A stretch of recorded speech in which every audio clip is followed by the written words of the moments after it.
Hey everybody, it's been 4 weeks and I'm still on track for my plan to lose 50 pounds in 90 days. I feel so good. I've been taking weekly progress pictures and measuring my waist weekly. I can really see a difference in how my clothes are fitting, and I've been able to wear one or two of the shirts hang on the other side of my closet, reserved for clothes that don't fit anymore. So some of those clothes have started to fit me, which is awesome. The bigger clothes that I've had to wear, the 3 or 4 shirts that did fit me, are fitting better.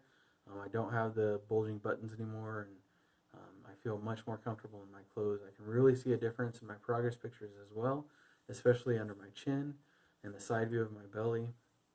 My waist has gone from 55.5 inches down to 53 inches, a loss of 2.5 inches in just 4 weeks. I'm really happy with that. Each week when I measure my waist, it's really cool to see it just a little bit smaller than the previous week. To me, that's an even better indicator of my progress than my weight loss. This is the point for me a lot of times where I become complacent. I feel so much better. My clothes are fitting better. I don't have the problem of clothes not fitting, of buttons bulging. My confidence is higher.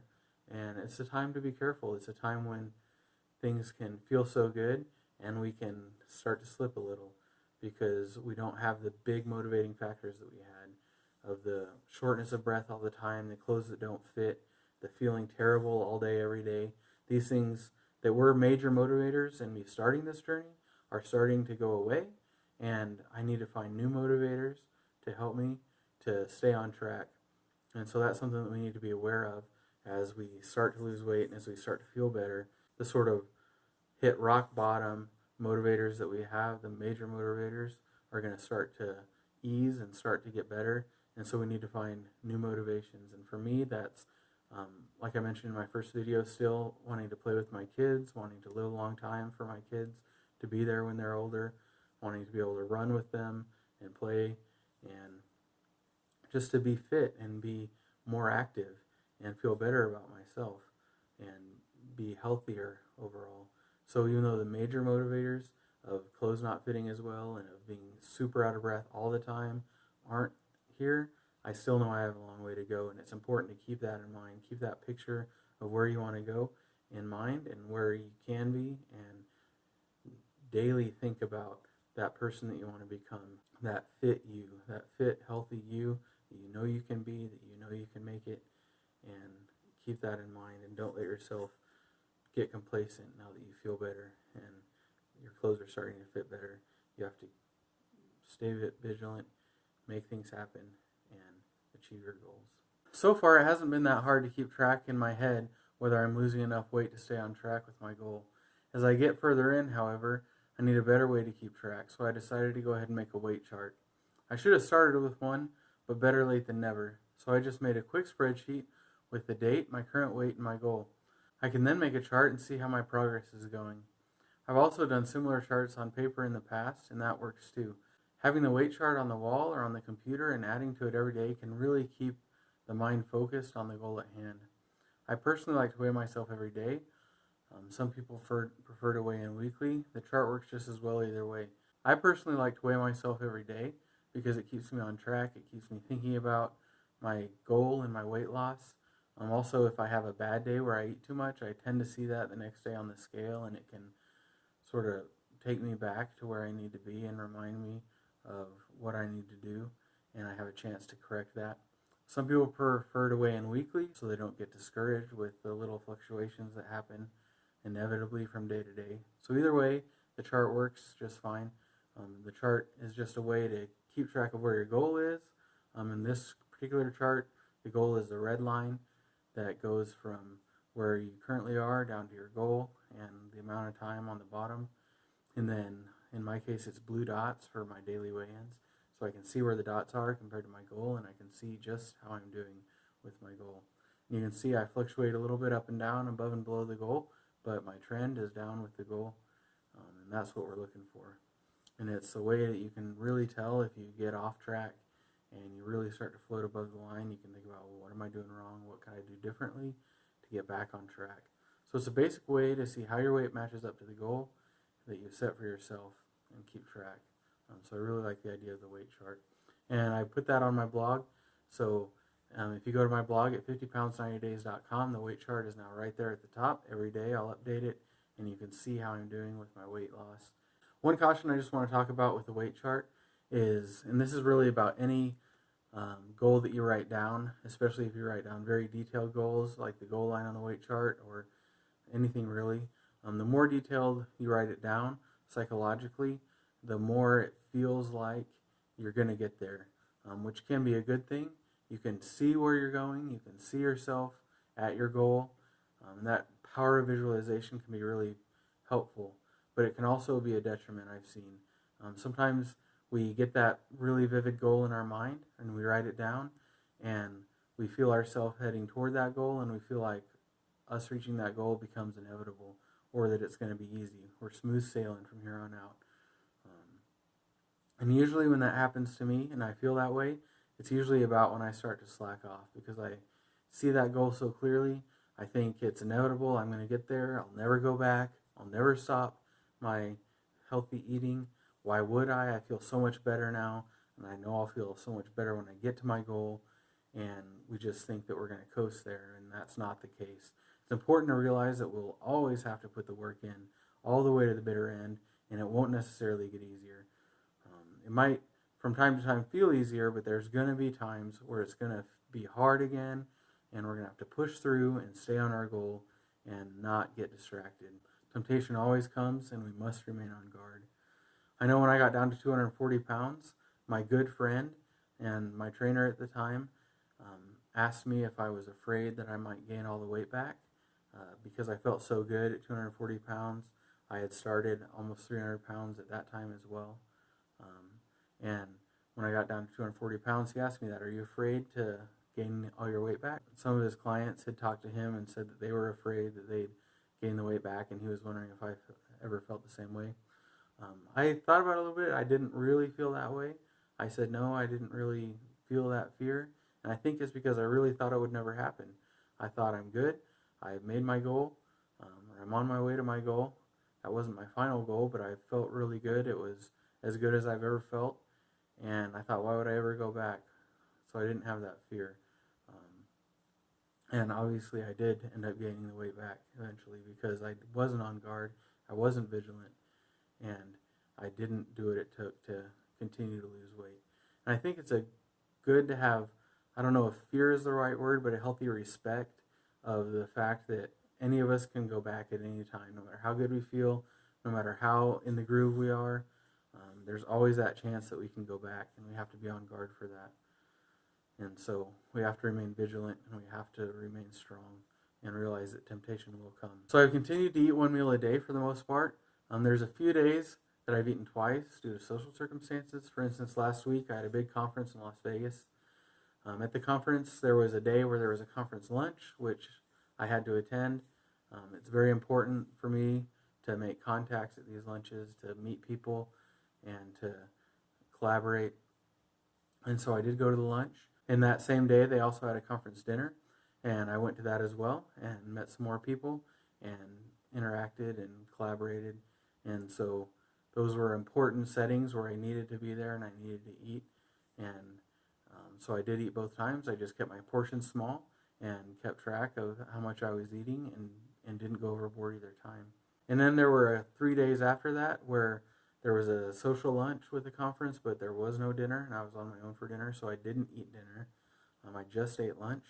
And so another way that you can OMAD, it really doesn't matter what time of day during the day you eat, as long as you just eat once a day. So you can eat dinner, you can eat breakfast, whatever is best for you.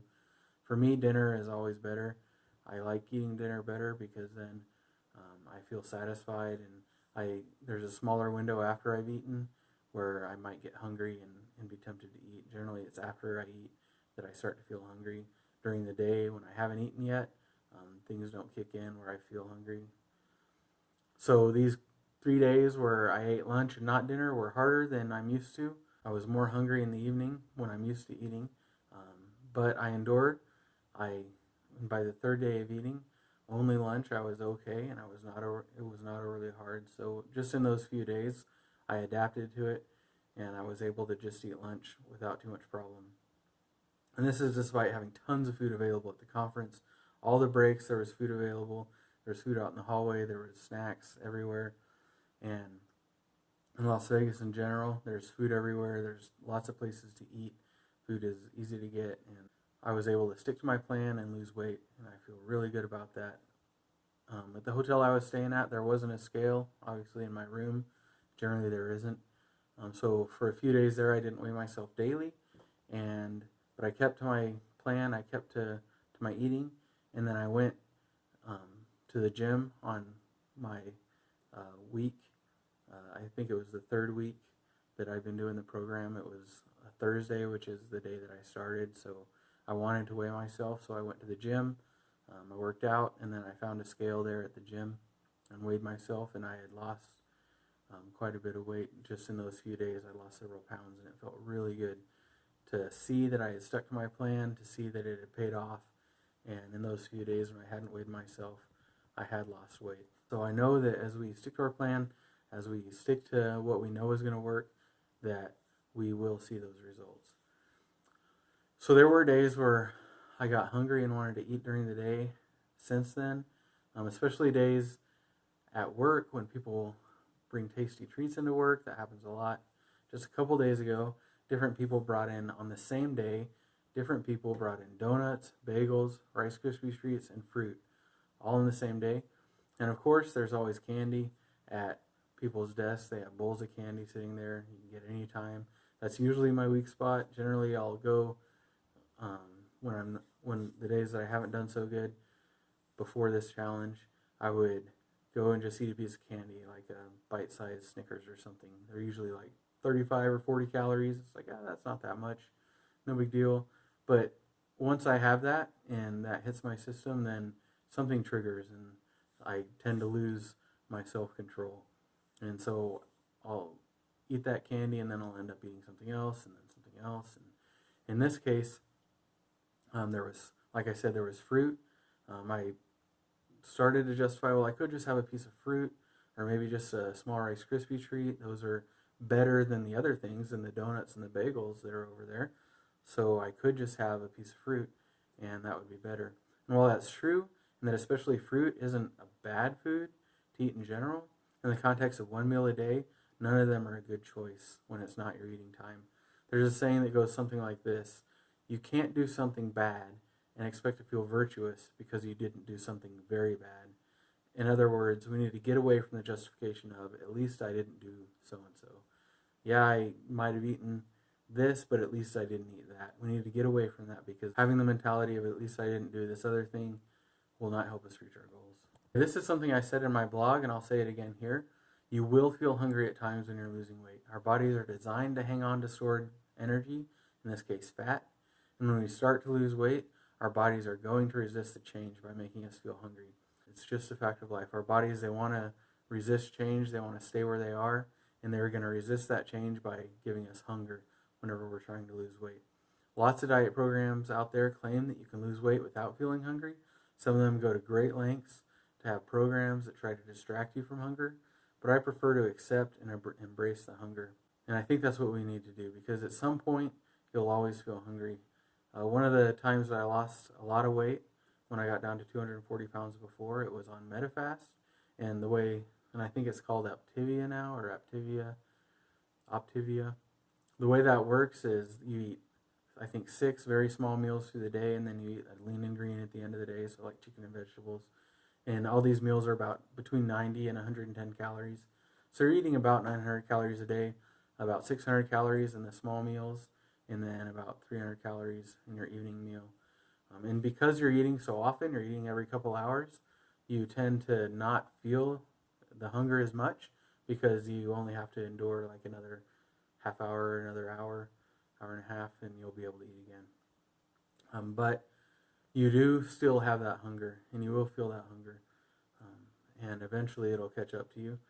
And it's best, I feel it's best to just embrace that hunger. And when I feel hunger, I like to tell myself, hunger means I'm making progress. When I feel hungry, that means my body is getting less calories than it needs. It means I'm losing weight and I'm getting healthier.